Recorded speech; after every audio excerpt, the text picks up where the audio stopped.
Welcome to Kit Katastrophe. My name is Kit, and today we'll be taking a look at Transformers Prime Wars Trilogy Deluxe Class PUNCH-COUNTERPUNCH. This figure came out in 2018 as part of an Amazon exclusive special edition assortment, and is the only new mold out of this assortment. Before we take a look at Punch himself, I'd like to cover what he comes with. Each of the Prime Wars Trilogy exclusives comes with a Prime Master, and Punch comes with the leader of them all, Prima. Or Primo Prime if you go by the box. This version of Prima is a redeco of the Prima that came with the Throne of the Prime set, which itself was a retool of Solus Prime. He's cast in a rather dull gray and a sparkling translucent blue plastic, accented by silver paint. However, on my copy, the paint on Prima's right shoulder is missing entirely. Prima features standard Titan and Prime Master articulation with a ball-jointed head and shoulders, and joint-pinned hips and knees. Curling him into a little ball turns him into his Spark mode, where you can see a lot more translucent blue. Prima's symbol, picked out in light blue, resembles the face of an owl, which helps characterize Prima as very wise.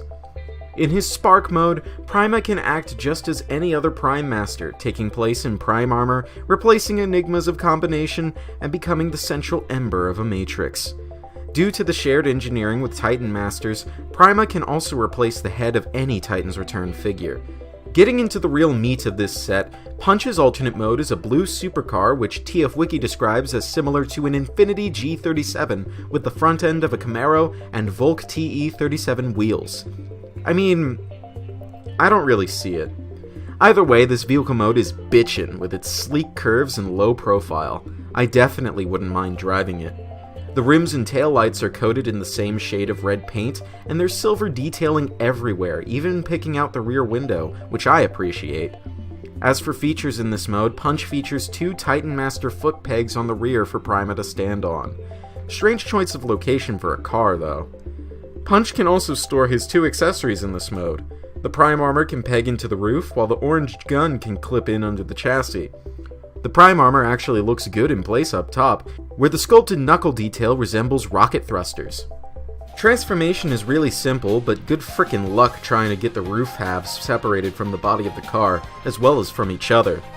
The connection is really tight, as the car itself is very dense, especially if you haven't fixed the misassembly issue.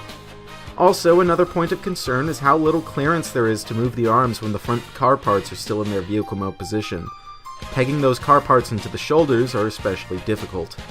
But once everything's in place, you have the Autobot spy Punch in his robot mode.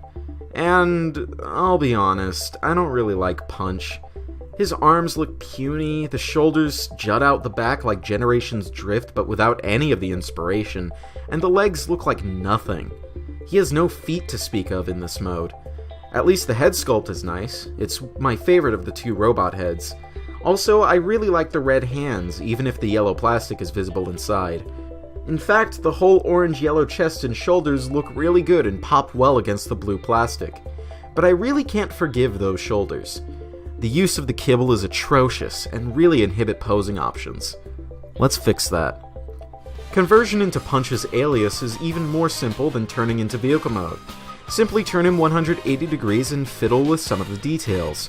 My two favorite touches on the inter-robot transformation are the way the hands and the head change. It's extremely simple, but very clever. And here's Punch's Decepticon counterpart, Counterpunch. Believe you me, this is how I prefer to keep this figure displayed. While it lacks all of Punch's orange, Counterpunch's robot mode is far more dynamic and feels so much more better proportioned, even if barely anything's changed. While I'm not a fan of faux parts, I really like the look of the fake windshield forming the chest, and the shoulder pauldrons are handled far better here. I can't think of another figure in the Prime Wars trilogy with this sort of silhouette, making Counterpunch stand out so much more. And he has actual shins and feet! Though, now that I think about it, you could just spin his waist 180 degrees to give Punch some actual legs. Counterpunch has an orange gun. Now that that's out of the way, he also comes with Prime armor, despite not being able to combine. It can do all the normal Prime armor stuff, but its main purpose is to give the designers an excuse to hide the faction symbols in both robot modes, as they're on flip-down panels that reveal a 5mm port that allow the Prime armor to peg in and become a jetpack of sorts. I would have preferred the budget that went into the Prime armor go into making the transformation a little better, but I appreciate the effort to hide the faction symbols. Getting on to the part that most of you will probably skip, let's talk articulation. The articulation for both Punch and Counterpunch is identical, so I'll stick with Counterpunch for this segment. The head is on a ball joint that's pretty expressive, but be careful not to shove his adjustable head crest over his eyes. The shoulders have an impressive range considering that a quarter of the car is placed upon each of them. At least, Counterpunch has good range. Punch doesn't. The rest of the arm is nice and bendy, with an unimpeded bicep swivel and an elbow joint that bends both forwards and backwards. The waist spins all the way around, fairly tightly I might add. The hips are on a ball joint that has an impressive range of motion. However, the thigh swivels barely do anything other than make poses look slightly more natural. The knee joint bends at least 90 degrees in both directions, and that's about it. Counterpunch can do just about anything you want him to, while Punch... well, he'd be a lot better without the shoulder kibble. At the time of this recording, it looks like Punch-Counterpunch is out of stock on Amazon, but if you can find him for a decent price, that being less than $30, I'd say he's well worth the purchase. I didn't end up liking him as much as I wanted to, and I don't even like him the best out of the Prime Wars Trilogy assortment, but he's still a very competent figure, and can be a good quote-unquote prestige piece for the more casual and short-on-money crowd. Sure, it's no convention exclusive, but it's unique, and wasn't released on store shelves, and he holds a very special place in my collection. This has been Katastrophe. It's time to transform and roll out.